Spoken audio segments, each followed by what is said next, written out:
دنیا بھر میں جیو ایکسپریس نیوز کے ناظرین کو اپنے نیوز کاسٹر مجین حسین بلال کی طرف سے السلام علیکم۔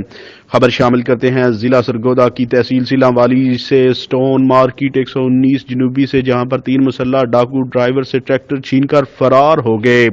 محمد اشفاق ولد محمد اسحاق قوم راجپوت سکنہ چک نمبر 119 جنوبی تحصیل سیلان والی ضلع سرگودا نے تھانہ سیلان والی کے SHO کو درخواست دیتے ہوئے موقف اختیار کیا کہ میرا ٹریکٹر MF 375 جس کا نمبر 5172 ہے، گزشتہ رات تقریباً 8 بجے کے قریب سٹون کریشر پر پتھر اتار کر واپس پتھر لوڈ کرنے 126 پہاڑی کے طرف جا رہا تھا کہ رستے میں پولیس وردی میں ملبوس 3 مسلح ڈاکو نے مجھے روک لیا اور اسلحہ کے زور پر مجھے نیچے اتار کر میرے ہاتھ پاؤں باندھ دیے۔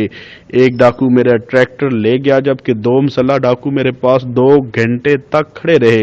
یاد رہے کہ چند روز قبل بھی جہاں زیب چیمہ سٹون کریشر سے ڈاکو اسی طرح کی واردات کر کے ٹریکٹر لے گئے تھے۔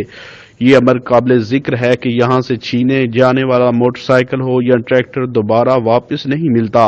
یہاں کے کاروباری عوام کا کہنا ہے کہ 2 گھنٹے میں ایک ٹریکٹر کتنا سفر طے کر سکتا ہے۔